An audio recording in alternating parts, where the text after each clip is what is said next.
여러분 안녕하세요. 김보성 목사입니다. 우리 첫 번째 말씀을 통해서 하나님이 나와 함께 하신다는 이 믿음, 우리가 다시 한 번 더 붙잡고 회복하는 기회를 가졌는데요. 이 두 번째 시간은 위로부터 오는 위로라는 제목으로 함께 말씀을 나누고 정말 하나님만이 주실 수 있는 위로를 경험하는 이 시간이 되었으면 좋겠습니다. 이 시간의 본문은 열왕기상 19장 7절인데요. 한 절 말씀 제가 읽어드리겠습니다.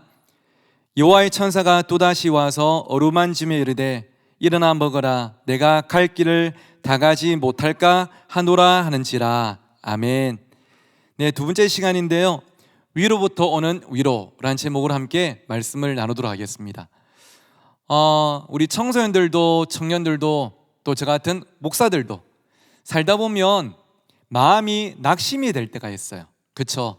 낙심이라는 단어를 참 많이 사용하는데 이 낙심이라는 단어의 한자 뜻을 보니까 떨어질 낙자의 마음 심자, 마음이 높은 데서 떨어져서 다치는 것처럼 우리 마음이 힘든 상태를 낙심이라 그렇게 이야기하더라고요. 여러분은 지금 살면서 어떤 일로 낙심될 때가 있습니까? 어떤 친구들은 성적 때문에, 어떤 친구들은 친구 관계 때문에, 어떤 친구들은 막막한 진로 때문에, 또 어떤 친구들은 가정 때문에 이 낙심을 경험할 때가 있겠죠. 그런데 여러분, 이 낙심의 상황에 우리의 가장 필요한 것은 바로 위로인 것 같아요. 나로 하여금 다시 힘을 내게 만들고 눈물을 닦게 만들고 일어나게 만드는 위로가 있다는 것이죠. 저는 오늘 이 말씀을 통해서 또 이 온라인 집회를 통해서 여러분이 이 위로를 꼭 경험하게 되기를 간절히 축복합니다. 오늘 우리가 함께 읽었던 열왕기상 19장에도 보니까 참 큰 낙심 가운데 있었지만 하나님께서 주시는 위로를 경험하고 다시 사명을 감당한 한 사람이 소개되고 있는데요. 그 이름은 바로 엘리야입니다. 여러분, 엘리야는 원래 믿음이 정말 특별한 사람이었습니다. 엘리야가 죽은 아이를 안고 기도할 때 이 아이가 살아나는 기적이 일어났고요. 엘리야가 갈멜산 정상에서 기도할 때 하늘에서 불이 떨어져서 엘리야가 준비했던 제단을 태워버리는 이런 초자연적인 기적도 일어났죠. 그의 존재 자체가 하나님의 살아계심을 보여주는, 대부분의 사람들이 바알과 아세라라는 그 우상을 섬기면서 타락했을 때 엘리야는 아니다, 하나님이 참신이시다, 이것을 보여주는 그런 삶을 살았습니다. 그런데 여러분, 이런 사람도 낙심할 때가 있었을까요? 없었을까요? 있었어요. 오늘 본문 열왕기상 19장이 그의 낙심을 보여주고 있습니다. 갈멜산 정상에서 850명의 우상 선지자들과 그가 영적인 대결을 펼치고 하나님께서 그를 승리하심으로 이 모든 우상 섬기던 선지자들을 이스라엘 백성들이 다 죽이게 됩니다.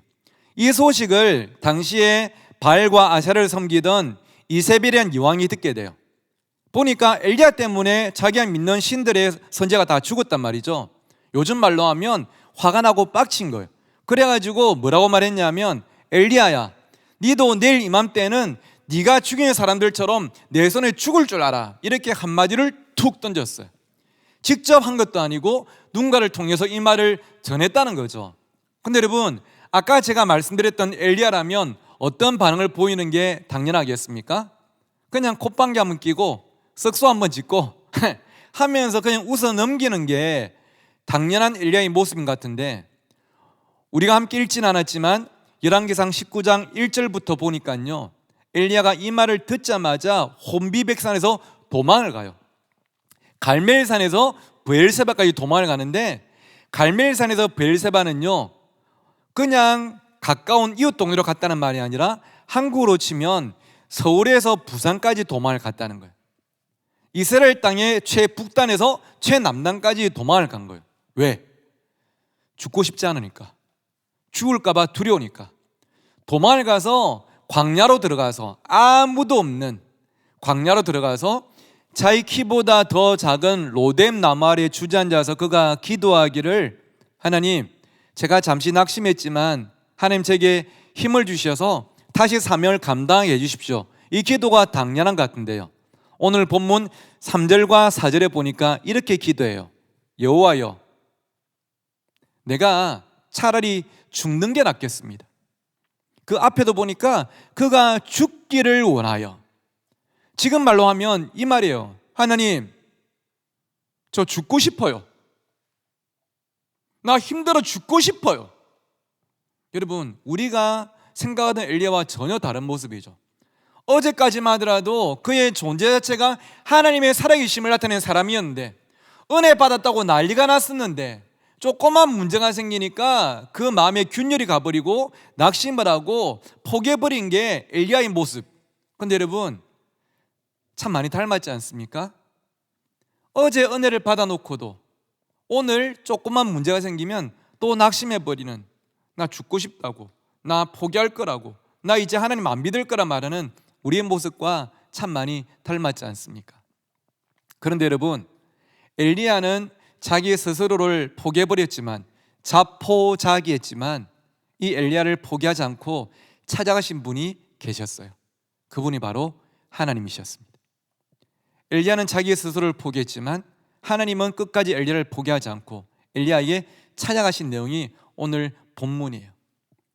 사랑하는 청소년, 청년 여러분, 살다 보면 어른들이 볼 때는 아직도 어린 것 같고 어른들이 볼 때는 별거 아닌 것 같지만, 여러분 각자의 삶에 내 힘으로는 이겨내지 못하는 어려움이 찾아오고 그 어려움 때문에 낙심될 때가 있지 않습니까? 만사가 귀찮고 다시 시작할 용기가 없을 때 여러분 꼭 한 가지를 기억하십시오. 하나님은 여러분을 절대 포기하지 않으십니다. 그리고 오늘 여러분이 이 방송을 통해서, 이 영상을 통해서 함께 예배하고 집회하고 있다는 사실 자체가 하나님이 여러분을 포기하지 않고 지금도 붙들고 계시다는 가장 강력한 증거인 줄 믿습니다. 하나님께서 여러분을 이 영상 앞으로, 이 방송 앞으로 이끌어 주신 것이죠. 오늘 본문에 보니까 하나님께서 엘리야를 찾아가셨어요. 그리고는 첫 번째로 어떻게 하셨냐 하면 오늘 본문 5절에 그를 어루만지며, 한글 성경에는 천사가 그를 어루만지며라고 되어 있는데, 여기서 천사란 것은 신인동격적으로 하나님께서 예수 그리스도 성자께서 찾아가신 것을 의미한다고 보셔도 아무런 문제가 없다고 신학자들은 말합니다. 하나님께서 직접 신방을 가신 거예요. 부목사님을 보내신 게 아니라, 학교 선생님을 보내신 게 아니라 하나님께서 직접 엘리야를 찾아가신 거예요. 그리고 그를 어루만져 주셨대요. 어루만지다란 이 성경 표현이 영어 성경에는 터치라고 되어 있는데요, 터치에는 크게 두 가지가 있습니다. 첫 번째 터치는 누군가를 힘들게 하는 터치가 있어요. 야! 때리는 터치. 아프게 하고 눈물 나게 만드는 터치가 있죠. 많은 청소년 청년들이 이 터치 때문에 힘든 시간을 많이 보낼 때가 있지 않습니까? 때로는 물리적으로, 때로는 언어적으로, 때로는 정신적으로 참 힘들게 하는 터치들이 얼마나 많은지 몰라요. 너 이것밖에 안 돼? 네가 이러고도 선지자야? 어떻게 보면 이 터치가 당시에 엘리야에게는 당연한 것 같은데, 왜냐하면 선지자인데 여자의 말 한마디에 인생을 포기하고 있으니까 꾸지람 듣는 게 당연할 것 같은데, 하나님의 터치는 이 터치가 아니었어요. 하나님은 이날 엘리야를 찾아가셔서 그를 힘들게 하는, 아프게 하는 터치가 아니라 오히려 힘이 나게 하는, 그에게 힘을 실어주는 터치를 하십니다. 말 그대로 어루만지시고 위로하고 계신 거예요. 엘리야야, 너 많이 힘들었지? 사람들에게는 내색 못했지만 850년간 봤을 때 너 많이 두려웠지? 오늘은 이곳, 내일은 저곳, 네가 이 하나님의 살아계심을 선포한다고 너 많이 고단했지? 내가 안다. 사람이 그렇게 살다 보면 지칠 때가 있어. 내가 네 마음 알아. 좀 쉬어 하고 하나님께서 위로하고 계신 것이죠. 왜 하나님은 이 엘리야를 따끔하게 혼내지 않으시고 위로하고 계셨을까요? 그것은요, 하나님께 엘리야는 뭔가 결과를 만들어야 되는, 일을 해야 되는 선지자로서보다 지쳐있고 다시 힘을 내야 되는 내 아들이자 내 자녀이기 때문에 하나님은 그를 존재로 대하셨기 때문에 하나님은 그를 위로해 주고 계신 거예요. 사랑하는 청소년 청년 여러분, 여러분은 지금 숫자로 살아가고 계시죠? 많은 청년들이 숫자가 되어버렸습니다. 그 마음속에 어떤 꿈이 있고 어떤 열정이 있고 어떤 믿음이 있는가가 중요한 것이 아니라 몇 등급인지, 몇 점인지, 자격증은 몇 개인지, 그래서 얼마를 버는지 숫자가 되어버렸고 숫자로 평가받으며 살아갑니다. 그러다 보니까 내가 남들보다 조금 더 작게 벌고 내가 성적이 좀 낮고 내가 뭔가 부족하면 그냥 루저로서 살아가게 되는 거예요. 아무도 너를 루저라 말하지 않았지만 스스로를 루저라고 그렇게 정의 내리며 살아가는 청소년 청년들이 얼마나 많은지 몰라요. 하지만 사랑하는 여러분, 하나님은 여러분에게 루저라고 말씀하지 않으십니다. 너는 내 자녀다 말씀하십니다. 네가 잘하고 못함보다, 너의 성공과 실패보다 중요한 것은 너는 내 자녀다, 내 아들이자 내 딸이다, 나는 너의 아버지다 말씀하십니다. 여러분, 이것이 우리에게 허락되는 최고의 위로가 아니겠습니까? 세상이 줄 수 없는, 오늘 설교 제목처럼 위로부터 임하는 위로가 바로 이것이죠. 여러분이 이 온라인 집회를 마치고 다시 학교와 직장과 일상으로 돌아가면 또 세상은 여러분을 숫자로 규정합니다. 하지만 여러분, 세상은 여러분을 그렇게 대할지라도 여러분은 절대 여러분 스스로를 숫자로 대하지 마십시오. 여러분을 자녀다 말씀하시는, 너에게 나는 너의 아버지다, 너는 나에게 숫자가 아닌 존재다 말씀하시는 하나님의 마음을 기억하고 승리하는 저와 여러분 모두가 되기를 주의 이름으로 축원합니다. 그뿐일까요? 6절에 보니까 하나님께서 엘리야를 찾아오시면서 물 한 병과 숯불에 구운 떡을 들고 오셨어요. 지금으로 치면 편의점에 들르셔가지고 까만 봉다리에 생수 한 병 넣고 삼각김밥 몇 개 넣어가지고 이걸 들고 오셔서 엘리야한테 주고 계시다는 것이죠. 왜 그러셨을까요? 왜 하나님은 두꺼운 율법책을 들고 오지 않으시고 이 물과 떡을 가져오셨을까요? 지금 엘리야에게 가장 필요한 것은 다른 것이 아니라 물과 떡임을 알고 계시거든요. 그 여자의 말 한마디에 간담이 녹아서 뒤도 돌아보지 못하고 갈멜산에서 브엘세바까지 도망온 이 엘리야, 얼마나 목이 마르고 얼마나 허기졌을까요? 그것을 꿰뚫어 보고 계시는 하나님께서, 엘리야의 모든 필요를 아시는 하나님께서 엘리야에게 먹이실 물과 떡을 준비해 오신 것이죠. 엘리야야, 목마르지? 배고팠지? 이것 좀 먹고 힘내. 여러분, 하나님은 여러분 모두의 필요를 알고 계시는 분이십니다. 여러분의 미소와 여러분의 눈물과 여러분의 과거와 현재와 미래와 여러분의 꿈과 소망과 모든 것들을 알고 계시는 분이 우리 하나님이십니다. 그 하나님께서 빌립보서에 약속하십니다. 내가 그리스도 예수 안에서 풍성한 대로 너희 쓸 것을 채우리라. 여러분, 하나님께 기도하지 않아서, 하나님을 바라보지 않아서 여러분 하나님의 채우심을 경험하지 못하는 어리석음을 범하지 말고, 오늘 이 시간 이 설교를 듣고 나서 하나님, 저에게도 물과 떡이 필요합니다. 저희 마음 가운데 갈급함이 있고 허기가 있습니다. 하나님만이 채우실 수 있는 빈 공간이 있습니다. 하나님, 채워주십시오. 기도함을 통해서 하나님이 채우시는 일을 경험하는 여러분 모두가 되기를 간절히 축복합니다. 그리고 마지막으로 여러분, 오늘 본문에 보니까 하나님께서 엘리야를 찾아가셔서 그를 위로하여 주시고 물과 떡을 먹이신 그 정도로 끝나는 것이 아니라 하나님께서 또 한 번 가장 큰 은혜를 그에게 허락하시는데요, 그게 뭐냐 하면 한번 따라하겠습니다. 또다시. 그것은 바로 또다시의 은혜였어요. 이게 무슨 말이냐면, 여러분, 하나님께서 찾아가셔서 넘어져 있는 엘리야를 위로해 주시고 물과 떡도 먹여주시고, 그러면 엘리야가 하나님 죄송해요, 제가 다시 힘내서 잘해볼게요, 이게 당연한 거 아니겠습니까? 그런데 오늘 본문에 보니까 하나님이 직접 신방 가셔서 그를 혼내지 않고 위로하시고 오히려 물과 떡도 먹여주셨는데 엘리야는 이것을 먹고 일어나지 않고 또 넘어져 버립니다. 또 포기해버려요. 참 우리 모습과 많이 닮았죠. 인간적으로 보면 이 정도에서 하나님께서 끝내실 수 있습니다. 됐다 하고 끝내실 수 있는데, 오늘 본문 7절은 우리에게 너무나 신비하고도 특별한 하나님 마음을 보여주세요. 그게 뭐냐면 또다시라는 것입니다.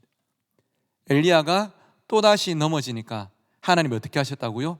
또다시 그를 찾아가셔서 또 위로하시고 또 물과 떡을 먹이시고 그를 끝까지 포기하지 않는 그 사랑을 보여주시는 것이죠. 사랑하는 여러분, 여러분을 향한 우리 하나님의 사랑은 또다시의 사랑입니다. 우리는 또다시 넘어지지만 우리를 절대 포기하지 않으시는 그 사랑이 우리에게 또다시 찾아오셔서 우리의 손을 잡아 일으키시고 우리에게 물과 떡을 먹이시고 우리를 안아주시고 그 사명의 자리까지 다시 달려가게 만드시는 것이죠. 우리가 흔히 하나님을 전능하신 하나님이다 그렇게 말하지 않습니까? 전능, 올마이티는요 못하시는 게 없다는 뜻입니다. 맞습니다.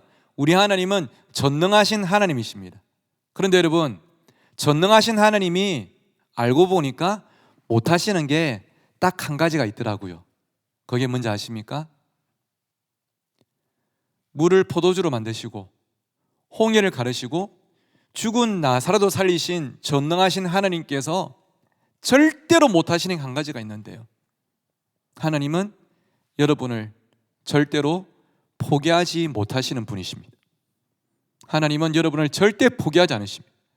하나님의 사랑이 그것을 용납하지 않는 거예요. 하나님의 그 사랑이 그것을 절대 허락하지 않는 거예요. 세상은 너를 포기한다 할지라도 나는 너를 포기할 수가 없다. 그것이 너를 향한 나의 사랑이다. 하나님께서 오늘도 말씀하고 계십니다. 여러분, 이 사랑 때문에 우리는 다시 일어날 수가 있습니다. 넘어져도 또다시 일어나서 우리가 꿈을 향해서 내를 향해 달려갈 수가 있는 것이죠. 제가 초등학생 때 늘 TV를 통해 즐겨보던 만화 영화가 몇 개가 있는데요, 그중 하나가 여러분 제목은 아마 들어보셨을 것 같아요. 은하철도 999라고 들어보셨습니까? 이게 늘 일요일 아침 9시에 TV에서 방영을 해가지고 한국의 주일 학교의 가장 큰 적이 은하철도 999였습니다.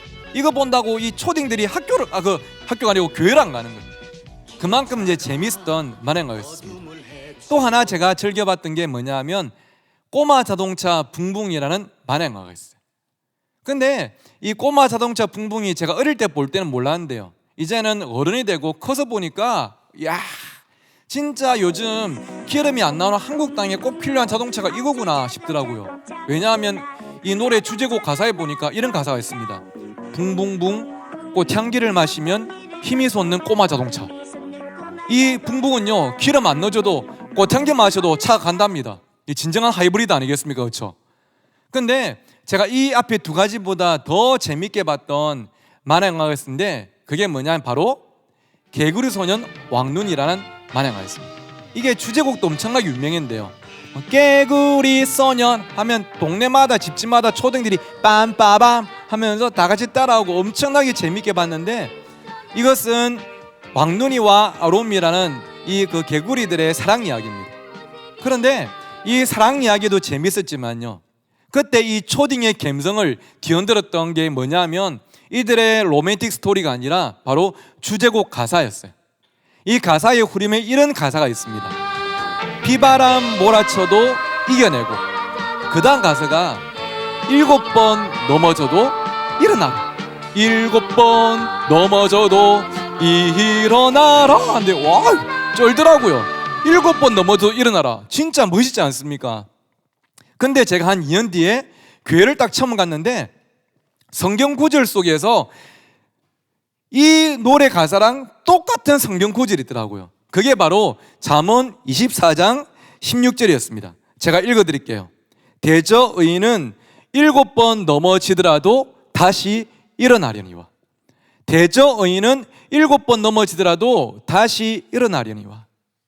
여기서 의인이란 것은 죄를 하나도 안 짓는 사람이 아니라 때로는 넘어지지만, 죄를 짓지만 하지만 여전히 하나님을 믿음으로 바라보는 사람을 성경은 의인이다 말합니다. 그 의인도 또 넘어진대요. 근데 여러분 잘 아시죠?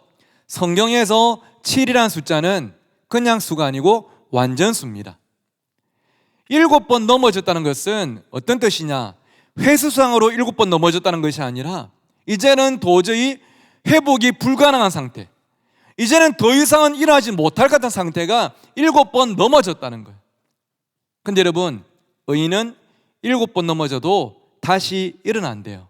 왜일까요? 스쿼트 같은 운동을 열심히 해서 하체가 튼튼하기 때문에 또 일어나는 힘이 있는 것이 아니라 의인은요, 그를 붙들고 계시는 하나님의 손이 있는 거예요. 우리는 또 넘어지지만 넘어진 우리의 손을 붙잡고 또 이렇게 세우시는 하나님이 계시기 때문에 의인은 7번 넘어지더라도 다시 일어나는 것이죠. 여러분, 이것이 여러분이 삶 가운데 경험하는 바로 그 은혜가 되기를 간절히 축복합니다. 이것이 바로 위로부터 오는 위로가 아니겠습니까? 맞아, 나는 또 넘어지지만 나 스스로도 포기하고 싶을 때가 있지만 나를 결코 포기하지 않는 하나님이 내 손을 잡고 이렇게 세워 주실 거야. 할렐루야. 이 믿음으로 살아가는 우리 모두가 되었으면 좋겠습니다. 한 병원을 소개하면서 말씀을 이제 마무리를 하려고 합니다. 여러분, 요즘 코로나 때문에 참 많이 힘든 시간을 우리 모두가 보내고 있죠. 아직까지는 끝이 보이지 않는데요. 그런데 우리가 이 바이러스 때문에 힘든 시간을 보낸 게 이번이 처음이 아니었어요. 이 한국 땅에 또 지구에 여러 가지 바이러스 때문에 힘든 시간들이 있었는데 몇 년 전 메르스라고 기억나시죠? 한국에 2015년에 메르스가 그렇게 침투됨을 통해서 많은 사람들이 참 고통을 겪었습니다.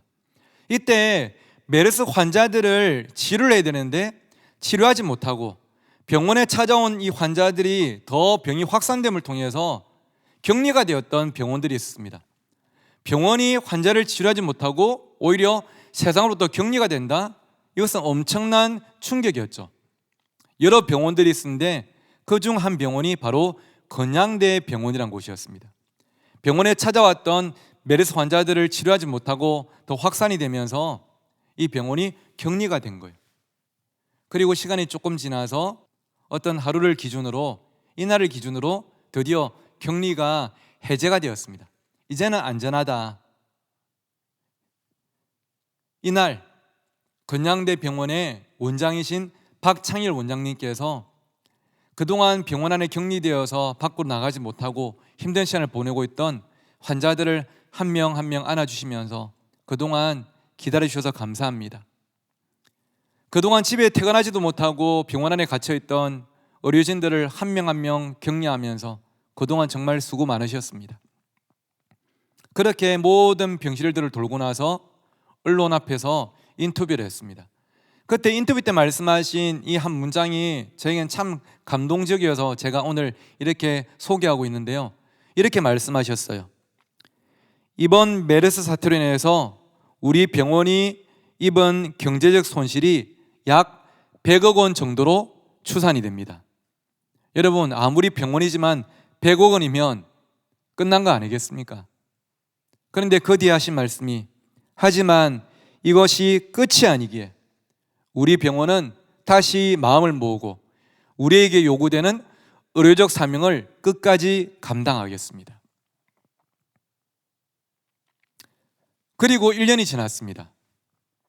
한 공중파에서 다큐멘터리를 찍는데요. 제목이 메르스 그 이후였습니다. 메르스가 한국을 완전히 뒤덮고 그 1년 뒤에 병원들이 어떻게 변했는지를 취재한 건데요. 이 카메라맨과 기자가 건양대 병원을 찾았어요. 1년 전에 100억 원의 손실을 예상하고 큰 어려움을 만났지만 이 병원이 어떻게 운영되고 있는지 가봤는데 1년 뒤에 건양대 병원은 수많은 환자들이 찾아와서 진료를 예약을 하고 있고 병실마다 환자들이 의료진의 진료를 잘 받고 회복이 되고 있고 모든 의료진들은 각자 맡긴 자리에서 자신의 의료적 사명을 잘 감당하고 있더라고요. 여러분, 저는 이것을 보면서 이것이 오늘 우리의 삶이 되지 않을까 그런 생각이 들었습니다. 때로는 우리의 삶에 어려움이 찾아오고 낙심이 되지만 하지만 거기서 끝내버린 것이 아니라 하나님께서 우리에게 주신 사명이 있기 때문에 다시 한 번 더 일어나서 이 모든 어려움을 걸림돌이 아닌 디딤돌로 삼고 발걸음을 내딛는 그것이 바로 오늘 우리에게 요구되는 믿음이 아닐까요? 여러분, 그러기 위해서 위로부터 오는 위로를 오늘 이 설교와 이 예배를 통해서 꼭 경험하는 저와 여러분 모두가 되기를 간절히 축복합니다. 세상은 여러분을 무너지게 만들 것입니다. 세상은 여러분을 막아설 것입니다. 세상은 여러분에게 너는 안 되라고 말할 것입니다. 하지만 여러분을 향해서 내가 너의 하나님이야, 내가 너와 함께 할 거야 말씀하시는 그분, 그 손을 붙잡고 넘어졌다가도 다시 일어나서 믿음으로 우리 각자의 삶을 향해 달려나가는 우리 모두가 되기를 간절히 소원합니다. 이 시간 우리 세 가지 기도 제목 함께 나누고 기도하기를 원하는데요, 그 첫 번째는 하나님, 저를 말씀으로 위로하여 주십시오. 함께 기도합시다. 여러분이 지금 쓰고 있는 페르소나, 가면에 감춰져 있는 각자의 상처와 아픔이 있으시죠? 이것들을 사람들은 감출 수 있을지 몰라도 하나님께는 절대 감추지 마시고, 하나님, 저의 상처를 하나님께서 치료하여 주시고 위로하여 주셔서 제가 상처 입은 치유자로 살아가게 하여 주시옵소서. 함께 기도하고요. 두 번째는 오늘 여러분에게 어떤 필요가 있습니까? 채워졌으면 좋겠는데, 해결되었으면 좋겠는데 시간이 가도 아무런 변화가 없는 그런 부분이 있다면, 하나님, 엘리야에게 물과 떡을 먹이신 것처럼 저에게도 필요를 채우시어서 하나님이 하나님 되심을 경험하는 우리 모두의 삶이 되게 해주십시오. 함께 기도했으면 좋겠고요. 마지막 세 번째 기도 제목은 또다시의 사랑을 우리 함께 붙잡읍시다. 하나님, 이 예배가 마치고 나면 안타깝게도 저는 또 넘어질 것입니다. 하지만 그런 저를 끝까지 포기하지 않는 하나님의 그 사랑을 우리가 확신하게 하시고 그 사랑 안에 살아가는 우리 모두가 되게 하여 주시옵소서. 함께 기도하면서 그분의 손을 붙잡는 우리 모두가 되기를 간절히 소원합니다.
제가 축도하겠습니다.